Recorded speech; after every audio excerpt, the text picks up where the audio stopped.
जीवन के नैतिक मूल्यों को जानने के लिए सब्सक्राइब करें नैतिक कथाएं और बेल आइकन दबाना ना भूलें। आज की नैतिक कथा का नाम है महामंत्री की परीक्षा।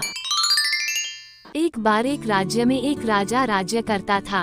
राजा जितना ही न्यायप्रिय और कुशल था, उतना ही कुशल और प्रजा के लिए प्रेमी उस राज्य का महामंत्री था। राजा बिल्कुल नौजवान और बलवान था, जबकि उसका महामंत्री अब बूढ़ा हो चुका था। एक दिन राजमहल में बूढ़े महामंत्री ने राजा से कहा, हे राजन, अब मैं बूढ़ा हो चुका हूँ। राज्य के सभी मालखानों और अन्य जगहों पर मैं एक साथ निगरानी रखने में असमर्थ हो गया हूँ।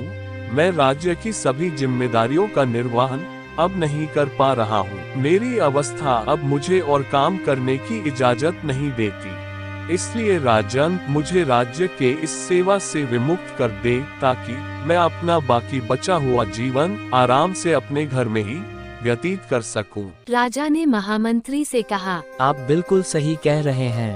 अब आपको राज्य के इन सभी जिम्मेदारियों से मुक्त कर दिया जाना चाहिए। लेकिन आपकी एक आखिरी जिम्मेवारी बाकी है, जो कि आपने अब तक पूरा नहीं किया है। इसलिए पहले इस राज्य के महामंत्री होने के नाते अपने आखिरी जिम्मेवारी को पूरा करें।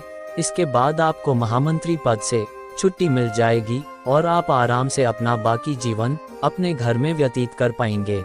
महामंत्री ने उत्सुकतावश राजा से पूछा, हे राजन, मेरी कौन सी आखिरी जिम्मेवारी बाकी रह गई है? कृपया मुझे बताने का कष्ट करें। मैंने आज तक राज्य के हर एक काम को अपनी पूरी जिम्मेवारी और ईमानदारी के साथ निपटाया है।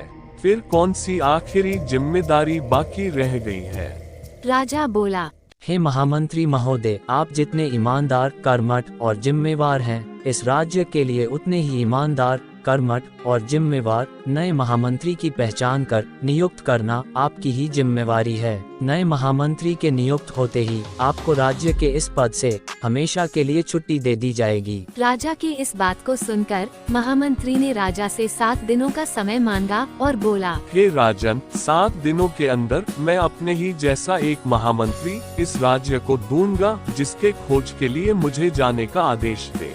राजा से आदेश लेकर महामंत्री रात के समय राज्य के मुख्य सड़क पर एक बड़ा सा पत्थर लाकर रख दिया। महामंत्री द्वारा रात में पत्थर रखे जाना किसी ने नहीं देखा था।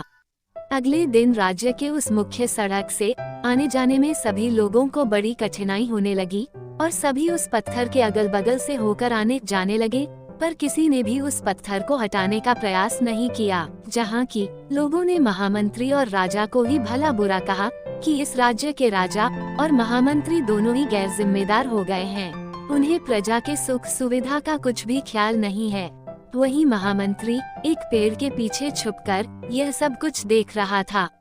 इस तरह हर रोज शाम को राजा महामंत्री से पूछता, क्या कोई आपके जैसा नौजवान युवक इस राज्य के महामंत्री पद के लिए मिला या नहीं? हर शाम को महामंत्री निराश होकर राजा को जवाब देता, नहीं राजन, अब तक तो कोई नहीं मिला है। राज्य के सभी लोग मतलबी और स्वार्थी ही हैं।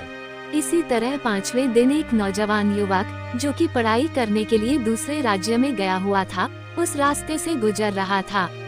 उसने राज्य के मुख्य सड़क पर पड़े हुए उस पत्थर को देखा।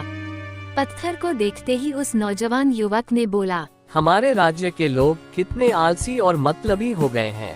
राज्य के मुख्य सड़क पर न जाने कब से यह पत्थर पड़ी हुई है, जिससे लोगों को आने जाने में कठिनाई हो रही है, लेकिन किसी ने भी इसे किनारे करने का प्रयास नहीं किया है। इतना बोलकर उस युवक ने धक्का लगाते हुए पत्थर को सड़क के किनारे करने का प्रयास करने लगा और फिर बहुत जल्द ही उसने सड़क पर से पत्थर को हटाकर किनारे कर दिया। महामंत्री पेड़ के पीछे छुपकर युवक के इस कार्य को देख रहा था।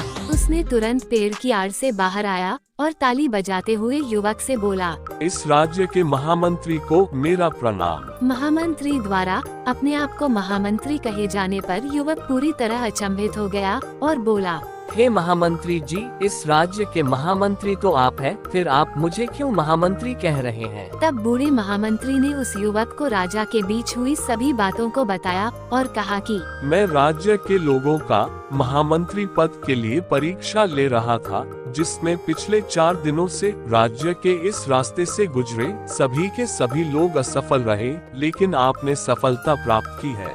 मेरे द्वारा ली जाने वाली परीक्षा अब यही समाप्त होती है। आप सीधा अब राजमहल को चलिए और राज्य के महामंत्री का पद संभालिए, क्योंकि आप एक जिम्मेवार, ईमानदार, कर्तव्यनिष्ठ और लोगों के सेवा करने वाले पुरुष हैं। इतना कहकर बूढ़े महामंत्री ने युवक को राजमहल ले गया और फिर राजा ने उस युवक को राज्य का महामंत्री बना दिया। इसलिए दोस्तों, हम सभी को जीवन में केवल अपने मतलब के ही कार्य नहीं करने चाहिए।